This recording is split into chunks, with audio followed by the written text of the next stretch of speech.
Welcome to this episode of Next Gen Leadership, Solutions for Today's Police Supervisors. On today's episode, we'll talk about the concept of self-awareness and how as a leader, you need to be able to identify what you know, but more importantly, what you don't know. My name is Reid, and not only will I be your host today, but I'm also a 15-year police veteran and the founder of Reid Training Solutions. So with this concept of self-awareness, again, you're going to have to identify as a leader what are the things that you're very proficient at and what are some things that you could work on. So how do we do this? Well, as you're watching this video, you can take a mental note of some of those things, or you can take a piece of paper out right now and start jotting down. Make two different columns. Make a column for the things that you know you're very proficient at, and then make another column of some of your weaknesses, some things that you could improve upon. Okay, now that you've done that, now that you have an idea of things that you're proficient at and some things that you could work on, if you have found that you have a whole list of things you're proficient at and really nothing that is a weakness of yours, you, my friend, are delusional. You see, we all have things that we could work on. And that's step one of being a great leader. Great leaders understand that they don't have to know everything. They need to generally have an understanding of most things, but they have a certain set of skills that they're very proficient at, and then they outsource the things that they're not great at, the things that other people are very proficient at. I can distinctly remember being a very young officer, and I had my supervisor, my sergeant at the time, show up to a scene. And this was not a rapidly evolving scene, this was just kind of your run-of-the-mill burglary investigation. And my sergeant asked me, an officer fresh off of field training, what my opinion was. He asked me what I thought we should do. And that totally threw me for a loop.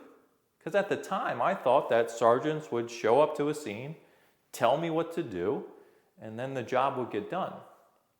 And there are some supervisors who do that. And guess what? The job does get done. But the growth of that officer is stunted. They never really get a chance to grow and think for themselves. Now, it's easy to do that as a supervisor when you know exactly what you're talking about. So if you have a very strong investigative background and you show up to a scene and you ask an officer their opinion on something, you know the answer in the back of your mind. What's really difficult about this process, and something I had to do myself when I became a supervisor, was start asking for assistance, start asking for people's opinions on things with items that are actually your weakness. So for example, if you have a very strong investigative background, you know from a tactical side of things, you need some help. Well, there may be members of your team who, say, are a part of a SWAT element or who have tactical experience in the military or somewhere else. And you may be required to show up on scene to a tactical situation and ask their input. You're going to have to lower your ego a little bit. Actually, you're going to have to lower it quite a bit to ask for assistance in those areas that you could work on. And listen, this is not a sign of weakness. This is just you, again, being a great leader. You know what you're good at, but more importantly, you know what you're not really that proficient at. Identify people who are proficient in those areas and ask them for help. Now, a couple things I want to note. I am certainly not suggesting that you never improve upon those weaknesses and you always just rely on other people. That's not what I'm suggesting. But just know that there are people out there, most likely part of your own team, most definitely within your own organization, who could help you in those situations. And you don't have to be on this island by yourself as the leader and figure everything out on your own. Stop asking yourself how to do things and ask who can help me with this situation. One of the great things about the example that I shared earlier in the supervisor that came up to me and asked my opinion was that made me feel valuable at that time. That made me feel our relationship get a little bit closer. Well, now the sergeant actually trusts me to make some decisions. Now in that situation, I now know he knew exactly how to handle the situation, but he wanted to see what I thought because he knew that would be a valuable experience for me. So let's review.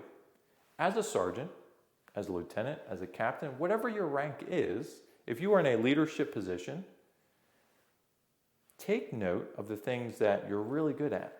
Take note of the things that you could work on. Find people who can help you in those areas and ask for people's opinions on things. You can show up to a scene and just dictate everybody exactly what they need to do, but nobody's going to grow from that. If it's a rapidly evolving situation, sure, there may be instances when you have to show up as a leader, dictate orders, and get the job done. But most of the time you can take a step back and let other people grow and learn from these experiences. We're going to end today's episode right there. Listen, as with every video in this series, we're taking a very large topic and we're shrinking it down to a very short form. So if you want more information on this topic or any of the other items we cover in this series, I want you to go right to my website. It's reidtrainingsolutions.com, and I want you to book a call with me and my team so that we can get a training out to you and your organization. I also want you to follow Police One and stay tuned for more episodes of Next Gen Leadership, Solutions for Today's Police Supervisors. Thank you.